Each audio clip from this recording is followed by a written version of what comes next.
देश के इतिहास का एक बहुत महत्वपूर्ण बजट निर्मला जी ने आज पार्लियामेंट में पेश किया है।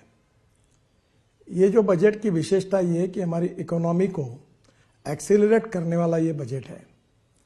जहाँ तक इंफ्रास्ट्रक्चर को हर समय वित्त मंत्री प्राथमिकता देते हैं, इस समय भी हमारा बजट बढ़ा है, जिसके कारण इंफ्रा रोड सेक्टर में इसका बहुत बड़ा फायदा होगा। मुझे इस बात की खुशी है कि कृषि विभाग की ओर उन्होंने विशेष रूप से ध्यान दिया है। तिलहन हो, विशेष रूप से तेल बिया हो, इसके उत्पादन कैसे बढ़े और किसान आत्मनिर्भर कैसे बने, इसका भी विचार किया गया है। विशेष रूप से इनकम टैक्स के बारे में एक रिफॉर्म करके नया कानून लाकर इसको और सरलीकरण उसका करना, ये जनता के लिए बहुत बड़ी राहत होगी। और 12 लाख रुपए की उत्पादन के लिए इनकम टैक्स में जो राहत दी गई है, वो भी बहुत महत्वपूर्ण है।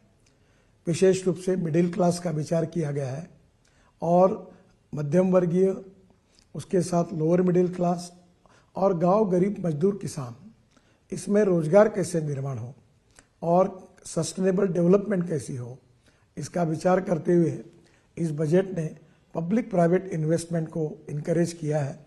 मुझे लगता है ये बहुत बड़ा सेक्टर है, जिसके कारण नए रोजगार निर्माण होंगे, ग्रोथ बढ़ेगी और निश्चित रूप से देश के विकास में उसका योगदान होगा।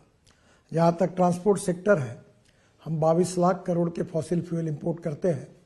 इकोनॉमिक पॉइंट ऑफ व्यू भी हमारे लिए वो एक बहुत बड़ी समस्या है, पर उसके साथ साथ अल्टरनेटिव फ्यूल और बायोफ्यूल को प्रोत्साहन मिलता है। इसलिए विशेष रूप से लिथियम आयन बैटरी अब सस्ती होगी। Scooter, electric car, electric bus, अब इलेक्ट्रिक ट्रक, इनकी कीमतें कम होगी। जो $150 पर किलोवाट पर आवर थी, वो $105 पर किलोवाट पर आवर आई है, वो $100 के नीचे जाएगी और इलेक्ट्रिक के वाहन और लोकप्रिय बनेंगे, प्रदूषण से मुक्ति मिलेगी और देश में नए रोजगार निर्माण होंगे। इसके लिए भी उन्होंने विशेष रूप से जो टैक्स में रियासत दी है, वो निश्चित रूप से बहुत उपयोगी है। मैं निर्मला जी का बहुत अभिनंदन करता हूं और प्रधानमंत्री मोदी जी के नेतृत्व में आत्मनिर्भर भारत, $5 ट्रिलियन की इकोनॉमी और विश्व की हम तीसरी अर्थव्यवस्था बनने की प्रक्रिया में है, उसमें निश्चित रूप से हम कामयाब होंगे, ऐसा विश्वास व्यक्त करता हूं। नमस्कार।